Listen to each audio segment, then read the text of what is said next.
Bueno, muy buenas tardes para todos. ¿Cómo se encuentran hoy? Hola, profe, buenas tardes, Buenas excelente. tardes, profe. Bien, gracias. Bueno, muy bien, me alegra. Bienvenidos a esta sexta sesión de nuestro curso de toxicología ambiental. Vamos ya a abordar entonces nuestra temática. ¿Alguien tiene la mano levantada? Sí, Paola, cuéntame. Profe, una consulta referente a la entrega del Pechacucha. Lo que pasa es que yo fui la estudiante que le compartió la presentación y al momento en que usted me habilitó la plataforma para realizar el cargue, la plataforma de Canvas no me dejó cargar la presentación.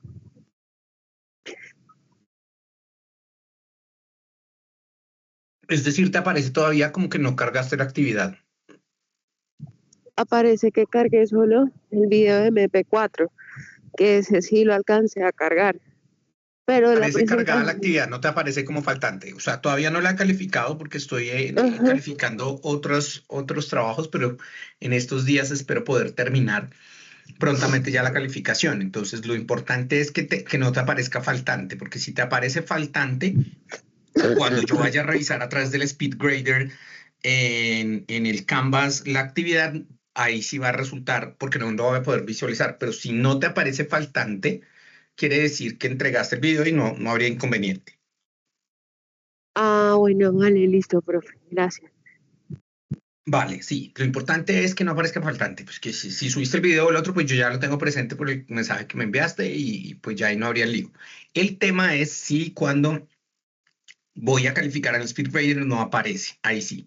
Pero entonces por eso te pregunto, si aparece faltante no hay lío. Si de todas maneras pasa o llega a pasar algo, pues entonces me envías un mensaje desde Canvas y ahí validamos. ¿Listo? No hay problema. Vale, profe, muchas gracias. Bueno, listo. Vamos a ver un tema supremamente importante dentro de la toxicología ambiental y supremamente importante en el contexto de este programa de posgrado y de lo que es el saneamiento básico y lo que tiene que ver con toxicología ambiental, que son las denominadas pruebas toxicológicas, ¿correcto? Bueno. Las pruebas toxicológicas son ensayos experimentales, es decir, son estudios que se llevan a cabo con organismos biológicos de prueba mediante los cuales lo que buscamos determinar precisamente es lograr establecer indicadores de toxicidad con estos organismos. Está muy relacionado con el tema que vimos en nuestra última sesión que se denominaba efecto tóxico, porque básicamente con una prueba toxicológica lo que estoy buscando ¿qué es? Establecer un efecto tóxico. Aun cuando pueda hacer que ese efecto que yo esté buscando sea un efecto cuantal, y recordemos lo que era un efecto cuantal, que era en donde yo buscaba una característica específica o determinada en presencia o ausencia. Yo les decía, por ejemplo, estoy buscando la movilidad, que haya movilidad o no haya movilidad como indicador de toxicidad. O que esté buscando, como suele ser en la mayoría de los casos, que el efecto que evalúo es un efecto letal, en donde lo que necesito determinar es cuántos organismos mueren en función de una concentración del xenobiótico o subletal, que está por debajo del valor o la concentración que se requeriría para que murieran esos organismos de prueba. Y ese resulta siendo un indicador. Entonces, de hecho, por ejemplo, uno de los más comunes para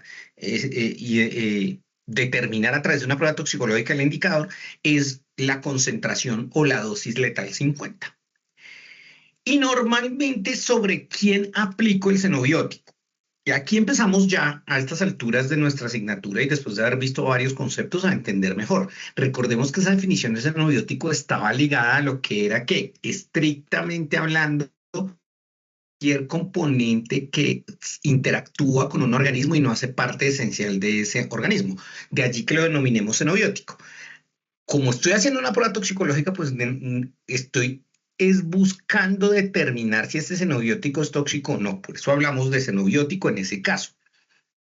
¿Y sobre qué lo aplico? Sobre un organismo de prueba. A ese organismo de prueba es a lo que voy a denominar el sustrato biológico.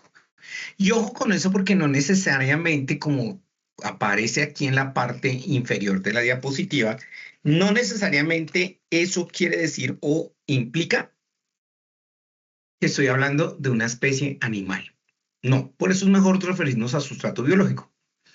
Porque ese sustrato biológico puede ser un microorganismo, como un hongo, una levadura, una bacteria. Puede ser una planta, ¿sí? Puede ser un material de origen vegetal. Pueden ser incluso células. De allí que el nombre correcto del individuo de experimentación sea sustrato biológico. Y no hablar, en algunos casos hablamos de organismos de prueba, pero digamos que se ajusta mucho más lo que es el sustrato biológico, porque no necesariamente implica que sea un organismo. Ejemplo, cuando estoy trabajando con tejidos o con células. Lo que es clave y muy importante es cómo selecciono yo ese sustrato biológico que voy a utilizar para desarrollar mi prueba toxicológica o mi ensayo de toxicidad. Y eso va a depender de cuál es el objetivo de mi estudio. Si lo que yo necesito, por ejemplo, es comparar los efectos y determinar, o sea, extrapolar esos resultados de la exposición de ese sustrato biológico a ese xenobiótico con lo que podría pasar con el ser humano, entonces a la hora de seleccionar mi sustrato biológico, debo tomar una especie o un sustrato biológico que tenga una sensibilidad similar a la del ser humano para poder extrapolar los datos. Y ojo con lo que implica o con lo que significa sensibilidad desde el punto de vista de una prueba toxicológica. Cuando hablamos de sensibilidad, hablamos de esa curva dosis-respuesta de la cual nosotros hacíamos referencia en nuestra sesión anterior cuando empezamos a ver lo que era el efecto tóxico. Es decir, un organismo sensible es aquel que va a tener con una concentración más baja una respuesta frente a ese xenobiótico. Y a eso es a lo que se denomina sensibilidad. La respuesta que se presenta o la forma como se presenta el efecto tras haber tenido contacto con ese xenobiótico. Entonces, hay distintas sensibilidades y lo que yo busco es precisamente que si voy a extrapolar los datos, el organismo de prueba tenga la misma sensibilidad del ser humano. Si por el contrario yo lo que estoy haciendo es un estudio ambiental,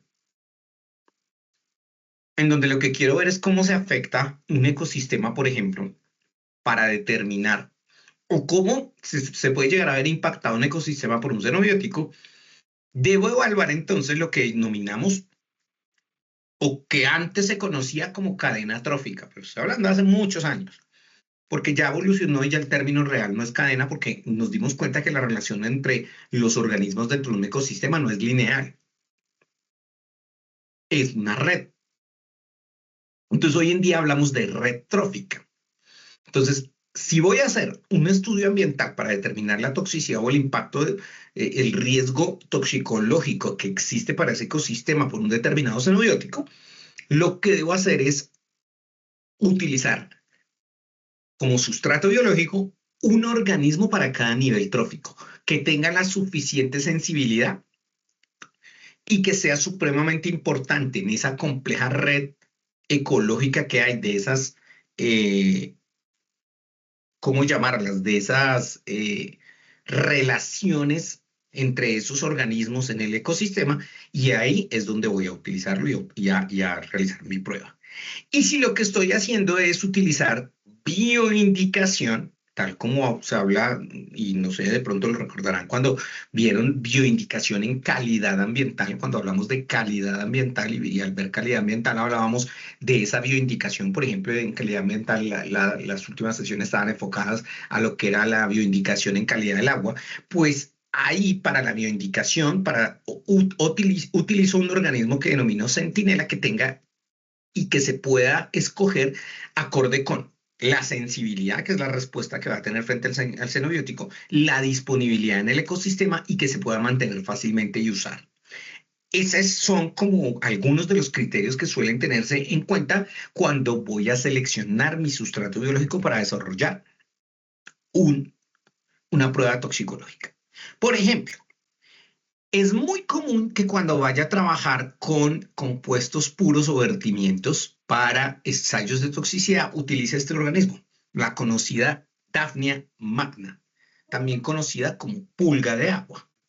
es común. Ese es uno de los organismos que suele utilizarse porque tiene esas características de las que estamos hablando, frente a la sensibilidad y la disponibilidad. Entonces, este suele utilizarse mucho cuando voy a trabajar con un compuesto puro, o sea, tóxico puro, y su presencia en vertimientos. Este también suele utilizarse mucho en varias pruebas toxicológicas, que es la Daphnia pulex, prima I de la Daphnia magna. Y, por ejemplo, cuando estoy trabajando con aguas marinas, suelo utilizar como organismo de prueba en mis ensayos de toxicidad a estas, llamadas Artemia salina, por su característica de sensibilidad. Ese es un ejemplo. Para pruebas toxicológicas mucho más complejas y más grandes suelen utilizarse como sustratos biológicos animales. Y normalmente suelen utilizarse animales que tienden a ser mucho más pequeños, como por ejemplo la rata, el ratón, el conejo, el cobayo o el hámster. Para nosotros muchas veces el término de cobayo no es muy conocido, pero es lo que llamamos en algunas regiones de nuestro país curis, o en Nariño lo llaman o lo conocen como cuis. Y otros de nosotros pues lo conocemos como curis. Eso es lo que es un cobayo. Normalmente, dependiendo también de cuál es la vía de exposición, se suele también utilizar una especie en particular. Entonces, fíjense, cuando voy a utilizar, por ejemplo, vía parenteral, que es vía parenteral donde se le va a inyectar directamente al torrente sanguíneo el tóxico al sustrato biológico, y estoy trabajando con animales, suelen trabajar, por ejemplo, con ratas, perros, algunas veces con ratón. Si lo que se está buscando es vía tópica, se suele utilizar el conejo. Si voy a realizar un ensayo de sensibilización, suelen usarse los cobayos y los ratones. Estos ya son pruebas que se utilizan con animales más grandes. No obstante, desde el punto de vista ambiental y acorde con lo que ya muchas organizaciones tienen estandarizado, suelen utilizarse otro tipo de organismos o de sustratos biológicos, como por ejemplo la lechuga batavia, las abejas, mmm, las algas, lombriz de tierra, peces, en fin. Esos son los sustratos biológicos como más comunes y más utilizados. ¿Mm? Dentro de lo que son los animales, siempre los más utilizados serán ¿qué? Los roedores y los perros. ¿Por qué los roedores? Y allí voy a hablar un poquito acerca de esto, porque pues es común que los estudios de toxicidad o las pruebas toxicológicas ya trabajadas con animales como tal suelen hacerse con roedores. Por varias de sus características hacen que sean totalmente o muy útiles a la hora de estudiar un xenobiótico. Uno, tiene una corta vida media, es decir, no viven mucho tiempo, de tal manera que muchas veces cuando se quiere determinar toxicidad crónica, pues suele trabajarse mucho con ratas o ratones. Una rata tiene alrededor de una vida media de 1 año, 2 años, lo que permite hacer un estudio completo crónico. Tienen alta velocidad metabólica, es decir, tienen la capacidad de metabolizar rápidamente los xenobióticos. No poseen vesícula biliar, que es fundamental sobre todo a nivel de nosotros los seres humanos para el metabolismo de varios lípidos y grasas, y en especial suelen utilizarse mucho cuando se trabaja con vía oral, porque los roedores no tienen reflejo emético, quiere decir que no tienen ese reflejo para vomitar y devolver el alimento, de allí que ellos puedan consumir totalmente el tóxico y por eso lo utilizan. Esta tabla, por ejemplo, nos permite establecer, de acuerdo con el tipo de estudio que se quiere realizar, qué especie de animal como tal, y aquí sí un sustrato biológico de estos roedores, suele utilizarse, y en caso tal de que no se pueda utilizar esta especie, ¿qué especie alternativa sería aun cuando no son animales? Fíjese usted, por ejemplo, que para ensayos de toxicidad por dosis repetidas, lo ideal es utilizar ratas o perros, pero suelen utilizar también ratones y monos. En el desarrollo de reproducción se utiliza la rata y el conejo, y como especie alternativa se tiene el hámster y el mono, y en neurotoxicidad suele utilizarse la rata, pero como especie alternativa el ratón y la gallina. Ojo, estoy hablando de esa selección o de ese desarrollo sin tener las implicaciones éticas del experimento toxicológico como tal.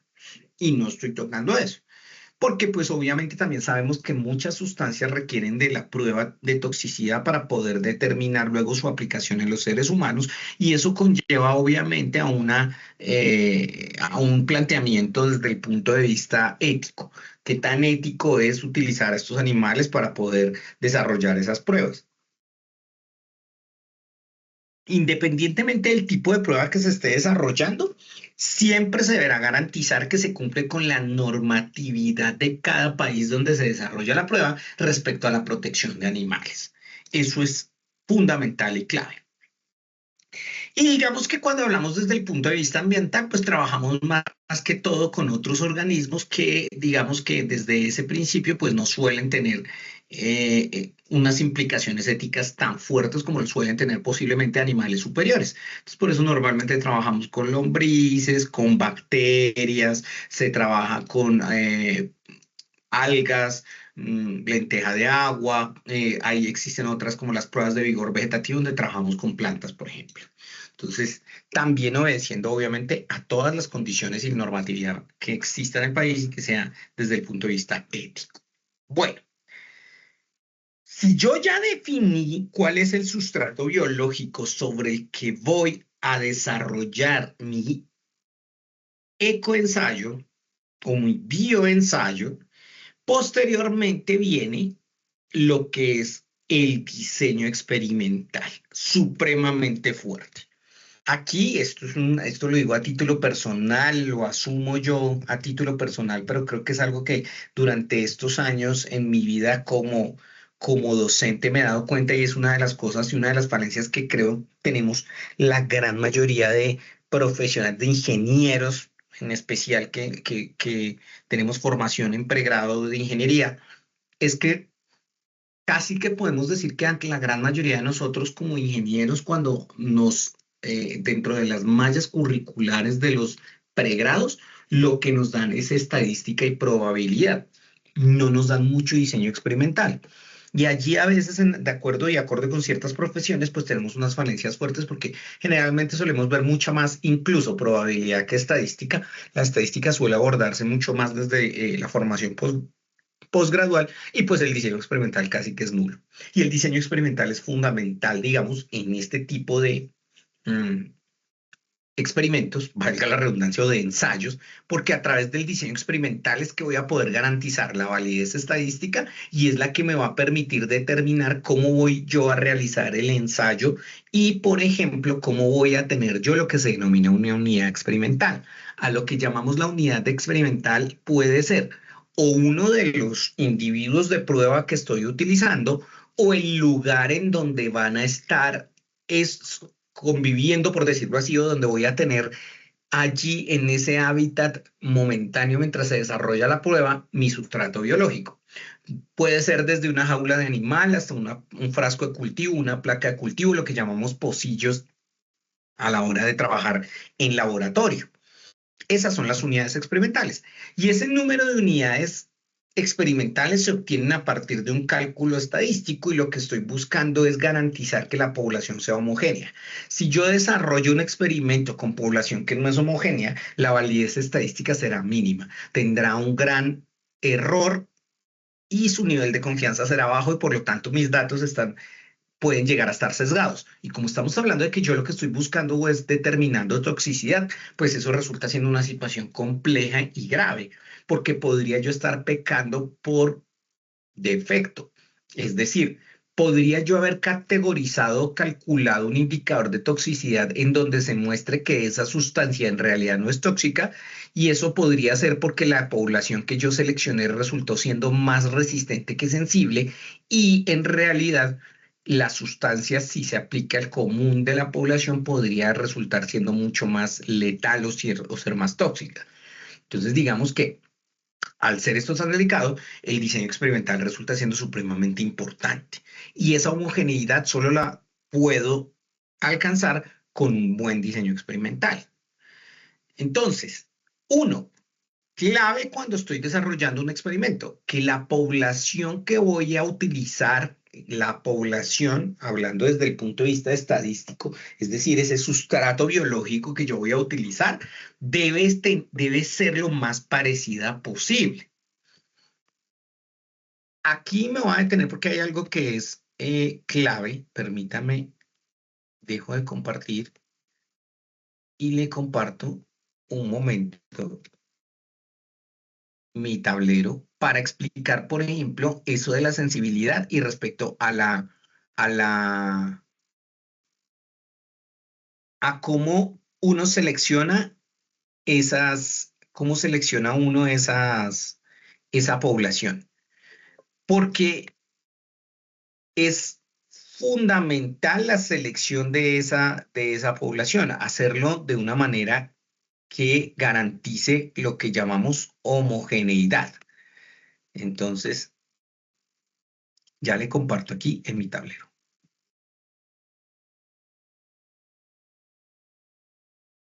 Listo. Entonces, suponga que yo fuese a dibujar precisamente eso que denominamos, lo que denominamos esa curva dosis-respuesta. Si fuera a realizar esta gráfica, por ejemplo, y supongamos que aquí yo tuviera, aquí estoy graficando lo que es la respuesta que van a tener los individuos.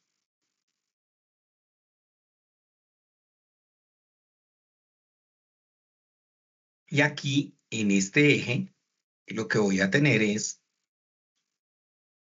la dosis. Suponga que cuando yo hiciera esto, lo que obtengo es una campana de Gauss. Lo que yo tengo es realmente una campana de Gauss. Entonces, si yo obtuviese una campana de Gauss en esta gráfica,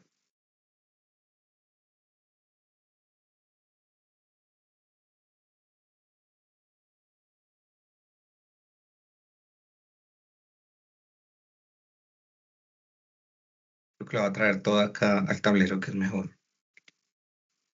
Listo, acá está.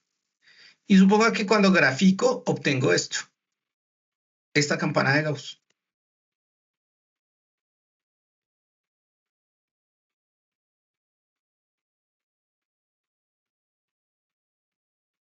Entonces, si mi gráfica es esta, que es dosis-respuesta, y obtengo esta campana de Gauss, ojo con lo siguiente.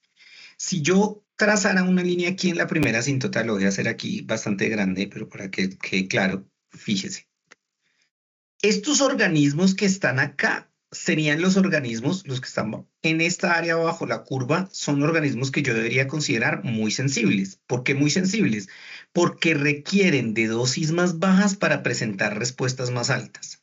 Si trazara otra línea acá, y bueno, haga de cuenta que está aquí en la asíntota cuando ya la campana empieza a decrecer, esta área bajo la curva me mostraría con esa gráfica de dosis-respuesta organismos más resistentes, porque indica que para obtener respuestas más grandes requieren de mayores dosis. Si trabajo con estos que están acá, corro el riesgo de ¿qué? De poder estar calculando erróneamente la toxicidad de la sustancia. Podría, por ejemplo, estar diciendo que realmente la toxicidad de esta sustancia aquí, para poner un valor y que me entienda al punto que quiero llegar en lo que estoy diciendo, supongamos que yo hubiera determinado la dosis letal y que esa dosis letal que yo determiné fue de 50 miligramos por mililitro. Con esta dosis o con esta concentración, más bien porque no es dosis, porque no está en función de peso, sino es una concentración letal, todos los organismos que se encuentran de aquí para atrás ya estarían muertos. Y de aquí para allá no habrían presentado el efecto. Entonces yo diría, me equivoqué. Es preferible en ese orden de ideas que me equivoque al seleccionar esta población que es más sensible, porque por lo menos le va a dar un factor de seguridad, en donde diría, si aquí me dio que era 25 miligramos por mililitro, pues quiere decir que todos estos son los que van a presentar la respuesta y los que están después de esta línea de acá hacia acá no lo van a presentar. Pero en realidad ahí lo que estoy haciendo es teniendo un sesgo gigante en mi experimento al seleccionar mi población y al hacer mi diseño experimental. ¿Qué es lo ideal o qué es lo que yo debo buscar normalmente? Lo que yo debo buscar es tomar, ¿qué? Tomar la población más homogénea, que sería la que se encuentra en esta área bajo la curva. No es ni muy sensible ni muy resistente. En la medida en que logre seleccionar esta población en mi ensayo toxicológico, en esa medida tendrá mayor validez porque hice una selección lo más parecido posible y eso me va a garantizar validez estadística y me va a permitir que no tenga sesgo a la hora de desarrollar mi prueba y con los resultados que voy a obtener. Entonces, ¿De qué depende la selección de esa población, así tal como lo estoy explicando? Pues dependerá obviamente de mi diseño experimental. Ahora bien, dentro de un experimento también es supremamente importante la aleatorización de la unidad experimental y de las concentraciones que se van a utilizar. Esa aleatorización también depende de mi diseño experimental. Entonces, normalmente los dos tipos de diseño experimental que suelen utilizarse cuando se desarrollan pruebas toxicológicas o bioensayos son la aleatorización completa y la aleatorización por bloques. Generalmente, si estoy trabajando con animales, estoy trabajando con sustrato biológico animal, suele utilizarse el diseño de aleatorización completa. Si por el contrario estoy trabajando con otros sustratos biológicos como plantas, como microorganismos, bacterias, algas, otros, suele utilizarse la aleatorización por bloques. Aleatorización completa, ¿cómo funciona? Comparo 4 niveles de dosis o de concentración de un compuesto y uso 6 animales para cada concentración. A eso es a lo que denomino aleatorización completa. O sea, lo que hago que es,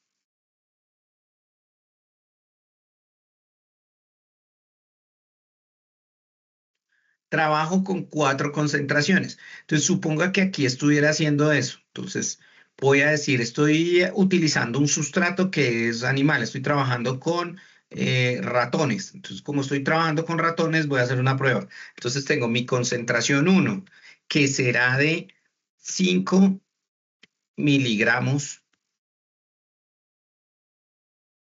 de la sustancia, por ejemplo. Concentración 2, 10 miligramos.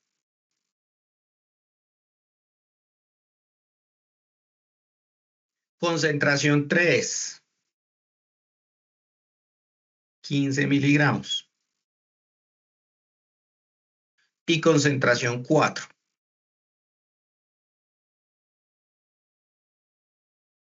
20 miligramos. Y lo que voy a hacer, ¿qué es? A cada unidad experimental, recordemos que la unidad experimental es el lugar donde voy a tener a estos animales. Entonces, supongamos que estoy trabajando con roedores y al estar trabajando con roedores, eh, trabajara con jaulas. Entonces, tengo el mismo número de jaulas con las mismas características para cada concentración.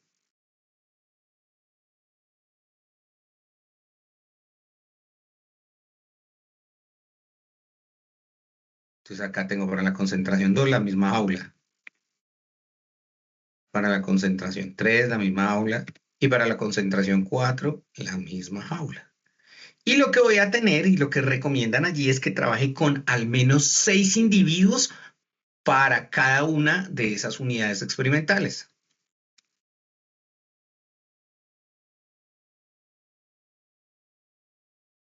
Entonces, supongamos que tengo eso, entonces permítame. Entonces, ¿qué debería tener yo acá? Para cada una de ellas, fíjese, tendría 6 de estos por 6. Y cada una de estas tendría 6. No lo voy a repetir, pero ya creo que me hice entender, ustedes me entendieron. Es decir, tendría 6 de estas acá.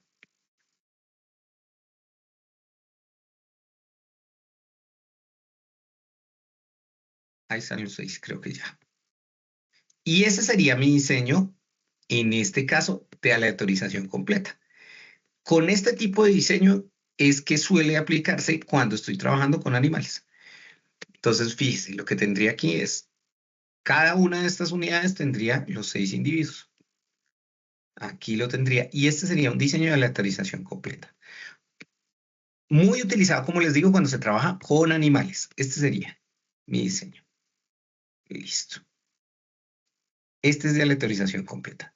Hasta este punto va parte del diseño. Falta algo de lo que ya hablaremos ahorita en un momentico. Pero a este punto, este sería un diseño de aleatorización completa. Listo. Ahí lo tiene. 6 individuos para cada una de las concentraciones. Correcto. Ahora bien, si lo que voy a trabajar no es o no son animales, entonces lo que voy a trabajar es aleatorización por bloques. Y el diseño de aleatorización por bloques implica un diseño diferente. Implica un diseño que requiere de lo que denominamos réplicas. Entonces lo que hago es reúno unidades que son similares y genero un grupo homogéneo al que voy a determinar o voy a denominar bloque. Y a cada bloque le voy a asignar, tal y como se dice en el diseño experimental, un tratamiento. El tratamiento quiere decir que es como la concentración que voy a utilizar. Y luego tengo un número de individuos dentro de cada uno de esos bloques. El tema con este tipo de diseño es que necesito un mayor número de individuos del sustrato biológico, pero tiene mayor validez estadística en cuanto a los datos que estoy calculando porque estoy trabajando con más organismos de prueba. Entonces, por ejemplo, podría requerir menos individuos. Volvamos nuevamente aquí al tablero para que podamos entender una cosa. Fíjense, cuando trabajo por un diseño de aleatorización completa, ¿qué puedo hacer yo? Comparo esta concentración con lo que pasó con esta, comparo este con este, comparo este con este y con este. ¿Sí? Entonces tengo la posibilidad de comparar entre estas jaulas lo que pasó. Listo. En un diseño de aleatorización por bloques, tengo un mayor poder de comparación. Fíjese. Primero, es posible que requiera menos concentraciones. Entonces, no necesitaría necesariamente utilizar esta concentración de acá. Esta no la requeriría. A este sería el que tengo que utilizar, pero como estoy trabajando, podría disminuir el número de individuos que requiero aquí. No voy a trabajar con 6, voy a trabajar con 3. Entonces, al interior de esta unidad experimental ya requiero menos. Pero se requiere de lo que se denomina una réplica. ¿Y a qué le denominamos réplica? A otra unidad experimental en donde tengo el mismo número de individuos. Y este sería, por ejemplo, un diseño en donde estoy trabajando con una réplica. Y aquí entonces esto cambia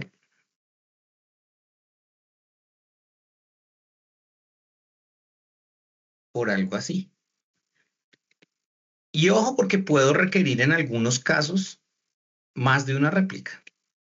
Entonces, este podría ser un diseño típico. Obviamente, como bien lo mencionamos y acá ahorita hace un rato se lo dije, esto no requiere necesariamente, requiere que sea animales. Esto suele trabajarse con otros organismos de prueba. Pero este sería, por ejemplo, ¿sí? Tiene una réplica. Podría tener incluso otra réplica más.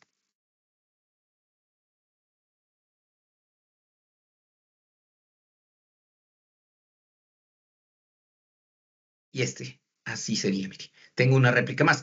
Claro, ¿cuál es la ventaja? Que ya no solo comparo este con este con este y estos dos entre sí, sino que además puedo comparar dentro del mismo bloque o tratamiento, puedo comparar qué está pasando. Comparo qué pasó con esta unidad experimental y esta, y esta, y esta.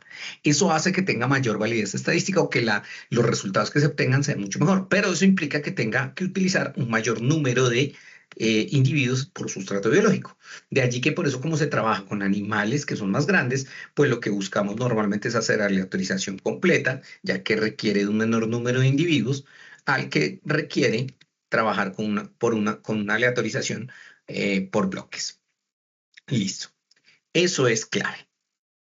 Lo siguiente que es, si estoy desarrollando un experimento, se requiere dentro de ese experimento de lo que denominamos un grupo control. ¿A qué denominamos un grupo control? Un grupo con el cual yo voy a comparar lo que le está sucediendo a cada uno. En el caso del diseño por bloques de los tratamientos y en el caso de la aleatorización completa a cada uno de las concentraciones y de los animales que tenía allí. Eso es un grupo control. Existen en términos generales cuando hablamos en toxicología o en bioensayos distintos tipos de grupo control. Primer grupo control que existe, el que llamamos grupo control o blanco solito. Cuando cojo uno de esos tratamientos y a ese tratamiento no le aplico el tóxico. Entonces, por ejemplo, si estuviera trabajando con este, que es el de aleatorización por bloques, entonces tomo el mismo número de unidades experimentales con el mismo número de individuos. Pero a estos que tengo acá, en este caso,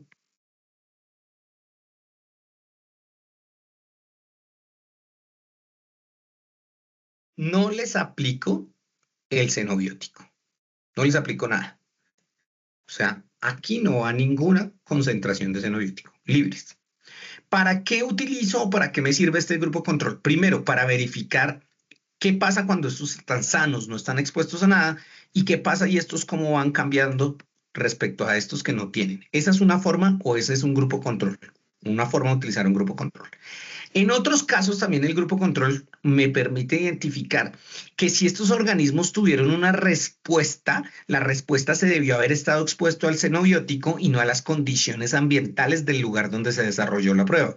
Si se me muere alguno de estos organismos a los cuales no les apliqué un xenobiótico, quiere decir o es muy probable que esa muerte se deba a unas condiciones ambientales del lugar donde desarrollé la prueba y eso estaría implicando que esto que está pasando acá no, o esa respuesta esperada no obedece al xenobiótico, sino a una condición del experimento. Esa es cuando utilizo un control o un blanco normalito, quieto, suele utilizarse. Este es el grupo de control. Entonces tengo esta concentración, tengo esta otra, y lo que hago es comparar y determinar qué pasó. Listo, perfecto. Eso es. Este es el grupo control. Existe otro tipo de grupo control que se utiliza, que es el que denominamos control positivo. Control positivo. El control positivo es cuando ese grupo está expuesto a una concentración más alta del tóxico en el que estábamos trabajando.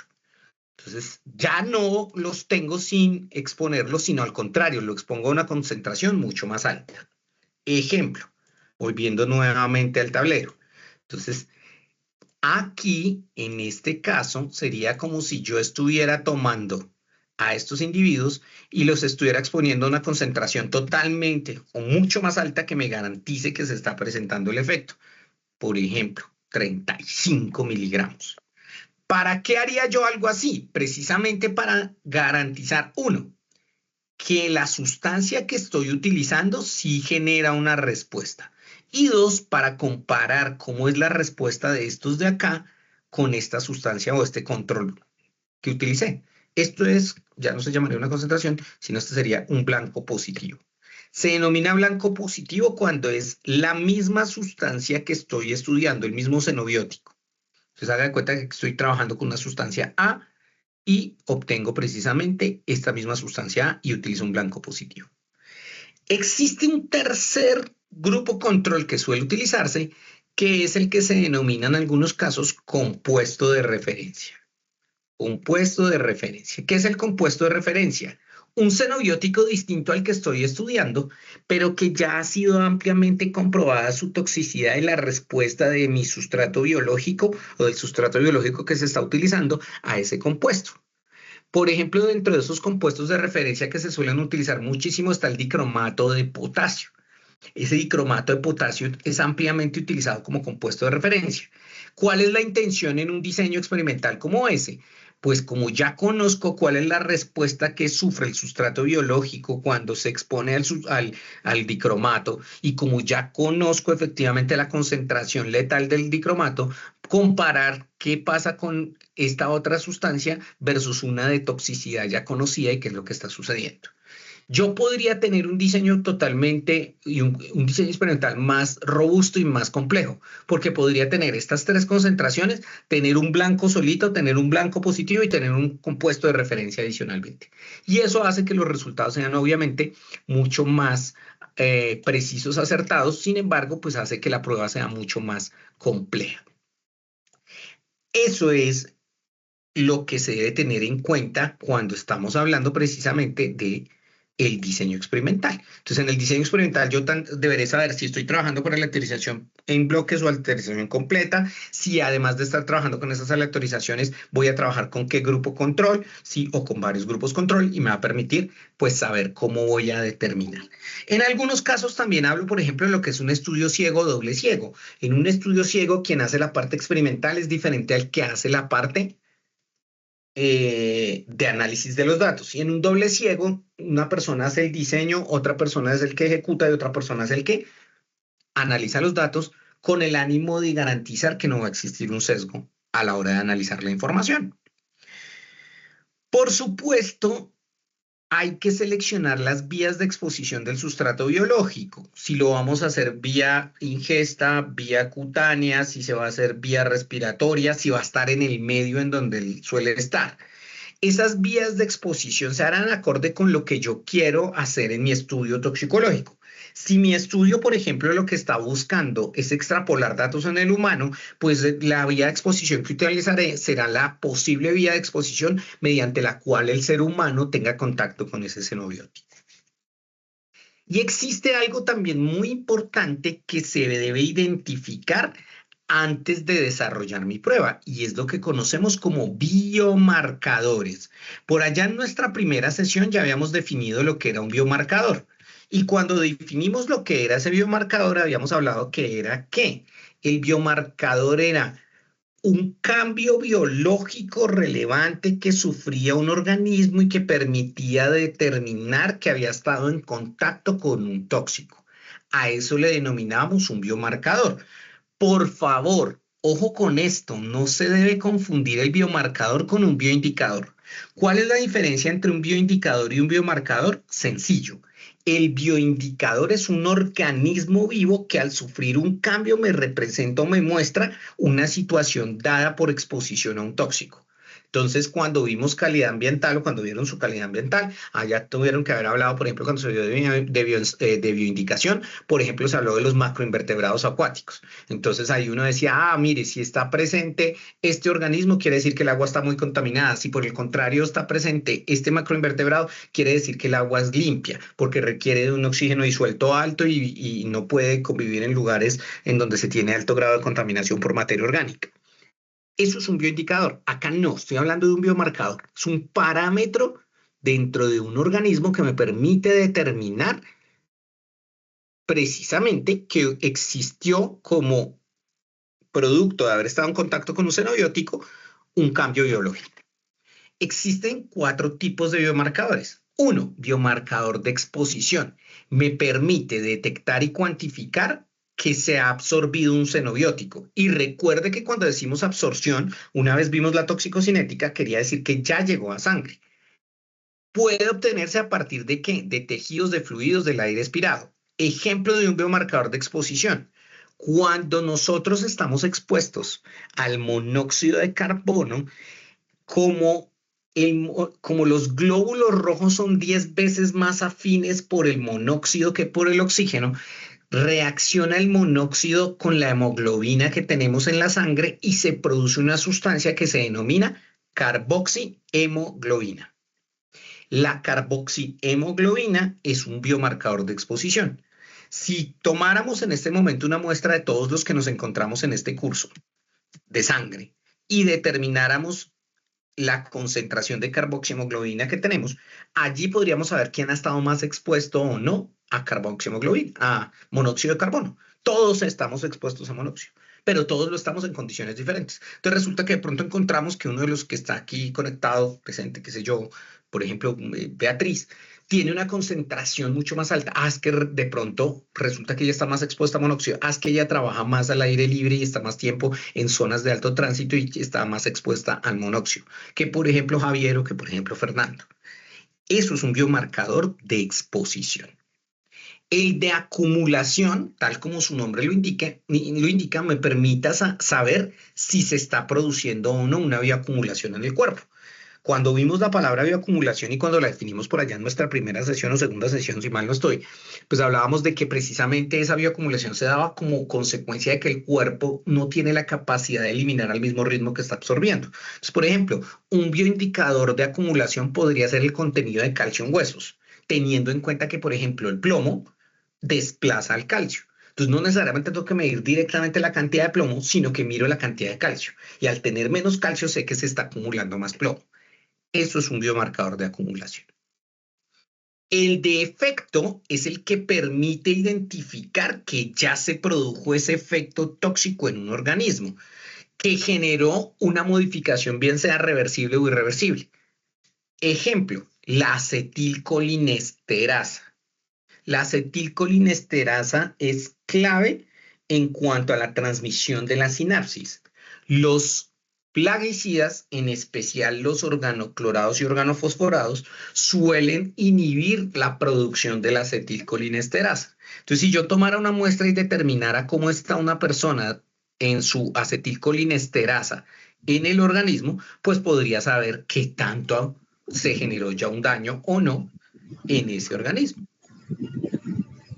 Ojo, acordémonos también de, por ejemplo, hay un libro que se denomina La Primavera Silenciosa, en donde se muestra cómo es toda la problemática por exposición a plaguicidas en Estados Unidos. Y allí precisamente se habla de una problemática y es cómo estuvo al borde de la extinción el ave insignia nacional de los Estados Unidos, que es el águila calva, por una razón. Porque el DDT, cuando se utilizó el DDT masivamente en Estados Unidos, lo que hacía el DDT era adelgazar el cascarón del huevo de esa águila, y pues al adelgazarse esos polluelos no nacían porque al empollarlos nunca iban a madurar y no iban a pasar a ser polluelos. El adelgazamiento de ese cascarón es un biomarcador de efecto, ¿sí? Y otro que es el biomarcador de susceptibilidad. Factores genéticos asociados al ADN, a la estructura de los receptores, a la excreción de distintos metabolitos que están relacionados y que muestran qué tan susceptible es a un tóxico una persona. Ejemplo de algo que yo les mencionaba, creo que también en las primeras sesiones.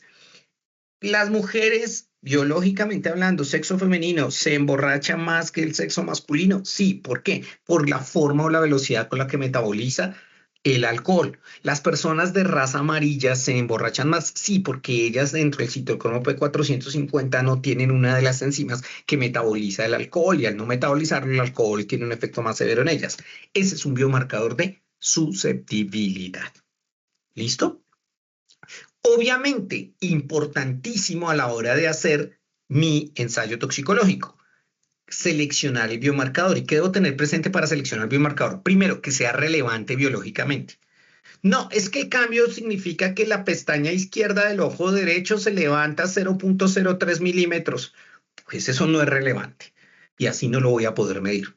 Dos, que sea lo suficientemente sensible para evaluar al xenobiótico y que sea lo suficientemente específico. Y recuérdese que específico es que sepa que está efectivamente evaluando la respuesta a ese xenobiótico y no a otro. Cuatro, que la toma de muestra sea aceptable. No, es que tengo que cortarle una pata al animal, licuarla y luego hacer que él se la tome. Pues no, eso no es ético. Siguiente. Cuando vaya a cuantificar ese biomarcador, debe reproducirse en un laboratorio con un nivel de dificultad que sea aceptable, pero además con un costo que sea, pues, un análisis de costo que sea viable. No, es que el biomarcador es buenísimo, pero cada muestra vale $500,000, pues esa vaina no sirve. Y lo último, si existe una variabilidad en ese biomarcador, se debe conocer. Por ejemplo, es que cuando trabajamos con animales y estoy trabajando con hembras, cuando la hembra se encuentra en celo, va a haber una variación por las hormonas de ese biomarcador. Hay una variabilidad. Entonces, uno, o no trabajo con hembras porque puedo tener esa variabilidad, o dos, tengo que tener presente que cuando voy a desarrollar mi prueba puede llegar a haber unos cambios debido a esa variabilidad. Eso es lo que indica. Y normalmente lo que hago es que seleccionar mucho antes de empezar mi experimento los biomarcadores, saber cómo se va modificando y utilizar unos métodos diagnósticos que me permitan identificarlo. Y eso es lo que hago. Y suele utilizarse mucho esto cuando voy a determinar dosis letal 50, concentración letal 50, dosis efectiva 50, concentración efectiva 50. Además de los biomarcadores, existen otro tipo de observaciones que suelen realizarse en sustratos biológicos, dependiendo del tipo de sustrato biológico que esté utilizando, como por ejemplo el aspecto físico, si hay una posición extraña, en el caso de animales la posición de la cola o las orejas, en el caso de peces cómo están las aletas, si existe salivación, si hay lacrimeo, si hay moqueo, cómo son las excretas. En algunos casos incluso se hacen pruebas de sangre y se hacen recuentos de leucocitos y plaquetas. Hay otras pruebas que son de comportamiento, si consume agua, si hay actividad espontánea, si están agresivos, si están sedados, en fin. Todo esto se realiza con el fin de poder determinar e identificar qué está sucediendo con ese sustrato biológico. Y finalmente, sí, ¿hay preguntas? No, ok.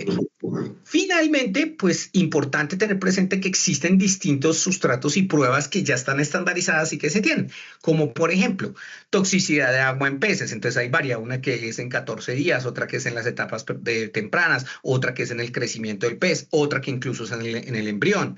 Toxicidad aguda en Daphnia, que es solo para 96 horas, otro que tiene que ver con el ensayo de reproducción en la misma Daphnia, ensayo de inhibición en algas, otra que se utiliza quironomid, que de hecho ese quironomid además es un bioindicador de calidad del agua.